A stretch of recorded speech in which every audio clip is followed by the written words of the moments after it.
Hai semuanya, apa kabar? Sehat, sukses, bahagia selalu. Jangan lupa subscribe, like, bagikan channel ini dan berikan komentar Anda agar kami semakin semangat dalam memberikan Anda berbagai insight mengenai dunia pasar modal Indonesia setiap harinya. Jangan lupa aktifkan loncengnya agar Anda tidak tertinggal setiap kami mengeluarkan video terbaru. Dan bagi Anda yang selama ini telah mendukung kami ucapkan terima kasih. Kami doakan Anda selalu diberikan kesehatan, rezeki, dan kebahagiaan yang melimpah. Langsung saja kita mulai dengan market review untuk perdagangan hari ini, hari Rabu, tanggal 16 Juni 2021, dan juga rekomendasi 3 buah saham untuk perdagangan esok, hari Kamis, tanggal 13 Juni 2021. Hari ini tadi pagi dalam market outlook kami menyatakan bahwa hari ini IHSG 51% akan berada di dalam zona merah, dan ternyata memang betul IHSG hari ini ditutup di zona merah.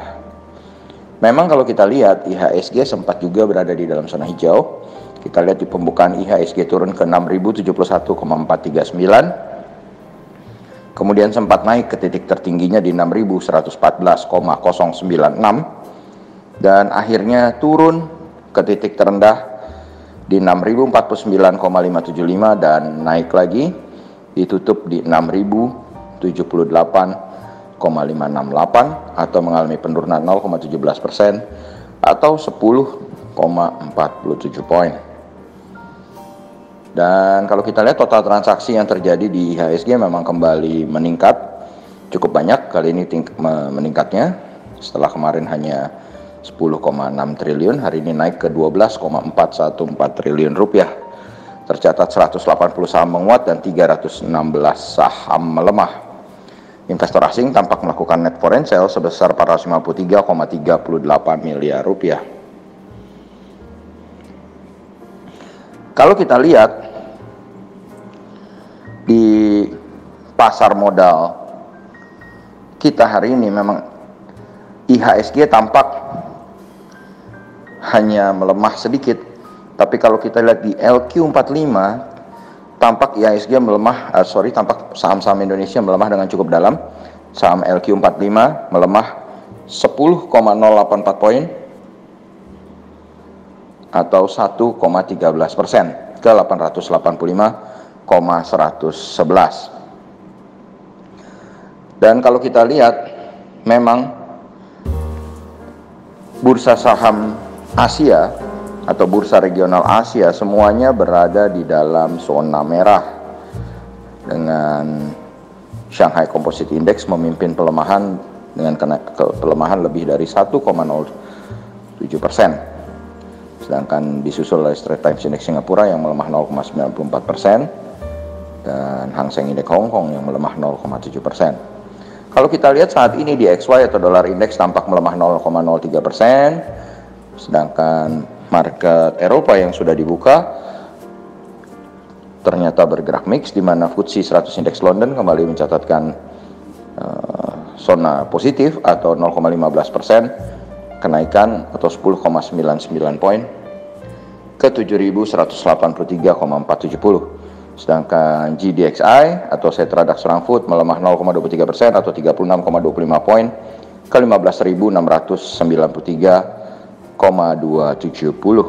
Dow Jones Index Future melemah 49 poin atau 0,14% ke 34.239. Melemahnya Dow Jones Index Future dan market Eropa memang menjadi sesuatu yang kurang baik untuk IHSG di esok hari. Sedangkan kalau kita lihat rupiah sendiri kembali melemah 39 poin atau 0,27% terhadap US dollar, dan hari ini rupiah ditutup di 14.239 rupiah per 1 US dollarnya. Sementara harga emas dunia cenderung stagnan, mengalami kenaikan 0,01% ke 1.858,8 US dollar per troy ounce atau 850.948. Lalu kita bergeser ke rekomendasi 3 buah saham untuk perdagangan esok. hari Kamis tanggal 17 Juni. Perlu kami tegaskan, rekomendasi ini bukanlah ajakan untuk membeli ataupun menjual saham-saham yang kami rekomendasikan. Dan kami tidak bertanggung jawab atas segala hasil yang ditimbulkan, baik segala keuntungan maupun segala kerugian.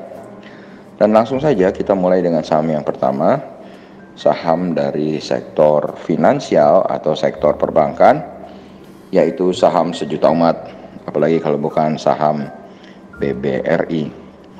Saham BBRI sendiri memang hari ini menjadi laggard atau yang menarik IHSG ke bawah dan menarik LQ45 ke bawah karena mengalami penurunan cukup tajam 5,2% atau 220 poin ke 4010. Dan total transaksi yang dihasilkan oleh BBRI memang sangat besar, yaitu 1,77 triliun rupiah. Dan price earning ratio bagi BBRI sendiri adalah 18,11 saat ini. Market capital dari BBRI turun ke 494,62 triliun rupiah. Dan kalau kita lihat, BBRI sendiri sebenarnya sudah melemah 2 hari berturut-turut, di mana tanggal 15 kemarin melemah 2,76% dan hari ini melemah 5,2%. Investor asing tampak melakukan net foreign sale dalam jumlah besar 753,58 miliar di saham BBRI.